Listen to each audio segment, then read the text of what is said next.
Psychoanalysts refer to that as the oceanic feeling. They don't really like it, but they admit that it exists, where the baby cannot distinguish between the world and the way it acts upon the world. It's all one process, which is, of course, the way things are. But we learn very quickly because we're taught very quickly what is you and what is not you. What is voluntary, what is involuntary, because you can be punished for the voluntary but not for the involuntary. And so we unlearn what we knew in the beginning. And in the course of life, if we're fortunate, we discover again what we really are, that each one of us is what would be called in Arabic or Hebrew a son of God. And the word son of means of the nature of, as when you call someone a son of a bitch. Or in Arabic you say Ebni Kelb, which means son of a dog, Ebni El Homar, son of a donkey. So, a son of Belial means an evil person. Son of God means a divine person. Human being who has realized union with God. Now my assumption,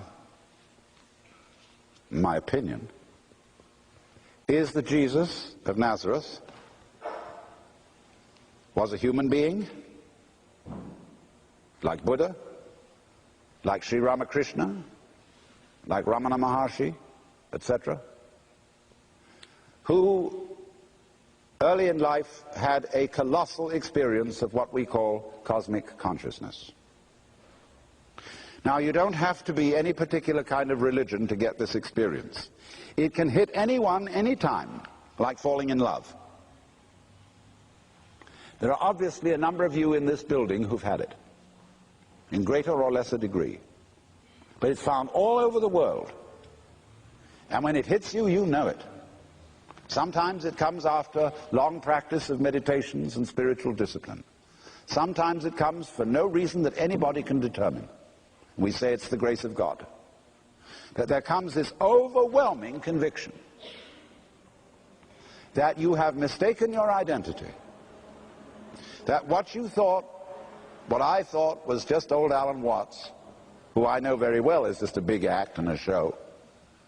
But what I thought was in the, me, was only completely superficial. That I am an expression of an eternal something or other. X. A name that can't be named, as the name of God was taboo among the Hebrews. I am. And that I suddenly understand why, exactly why everything is the way it is. It's perfectly clear. Furthermore, I feel no longer any boundary between what I do and what happens to me. I feel that everything that's going on is my doing, just as my breathing is. Is your breathing voluntary or involuntary? Do you do it or does it happen to you? So you can feel it both ways. But you feel everything like breathing. And it isn't as if you had become a puppet. There is no longer any separate you. There is just this great happening going on. And if you have the name in your background, you will say, this happening is God, or the will of God, or the doing of God. Or if you don't have that word in your background, you will say with the Chinese, it is the flowing of the Tao. Or if you're a Hindu, you will say it is the Maya of Brahman. The Maya means the magical power, the creative illusion, the play. So you can very well understand how people to whom this happens feel genuinely inspired. Because very often there goes along with it an extremely warm feeling. Because you see the divine in everybody else's eyes. When Kabir, a great Hindu Muslim mystic, was a very old man, he used to look around at people and say, "To whom shall I preach?" Because he saw the beloved in all eyes and could see. Sometimes I look into people's eyes and I can look right down and I can see that beloved in the depths of those pools, and yet the expression on the face is saying, "What, me?"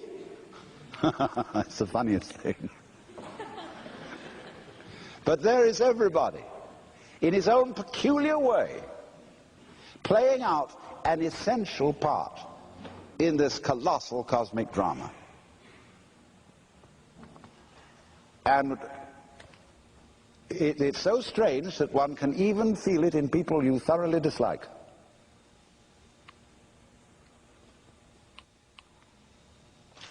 So let's suppose then that Jesus had such an experience. But you see, Jesus has a limitation, that he doesn't know of any religion other than those of the immediate Near East.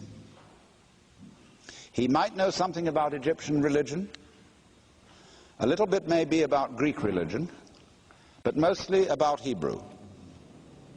There is no evidence whatsoever that he knew anything about India or China. And people who think, Jesus was God, assume that he must have known because he would have been omniscient. No. St. Paul makes it perfectly clear in the Epistle to the Philippians that Jesus renounced his divine powers so as to be man. Let this mind be in you, which was also in Christ Jesus, who being in the form of God, thought not equality with God a thing to be hung on to, but humbled himself and made himself of no reputation, and was found in fashion as a man, and became obedient to death. Theologians call that kenosis, which means self-emptying. So, obviously, an omnipotent and omniscient man would not really be a man.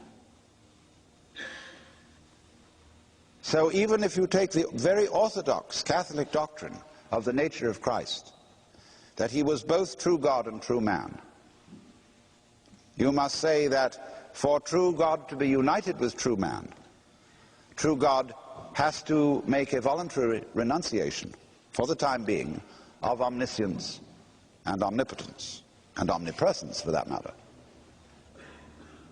Now therefore, if Jesus were to come right out and say, "I am the Son of God," that's like saying I'm the boss's son. Or I am the boss. And everybody immediately says that is blasphemy. That is subversion. That is trying to introduce democracy into the kingdom of heaven. That is, you are a usurper of the throne. No man has seen God. Now, Jesus, in his exoteric teaching, as recorded in the Synoptic Gospels, was pretty cagey about this. He didn't come right out there and say, "I and the Father are one." Instead, he identified himself with the Messiah described in the second part of the prophet Isaiah. The suffering servant who was despised and rejected of men. And this man is the non-political Messiah, in other words. It was convenient to make that identification, even though it would get him into trouble.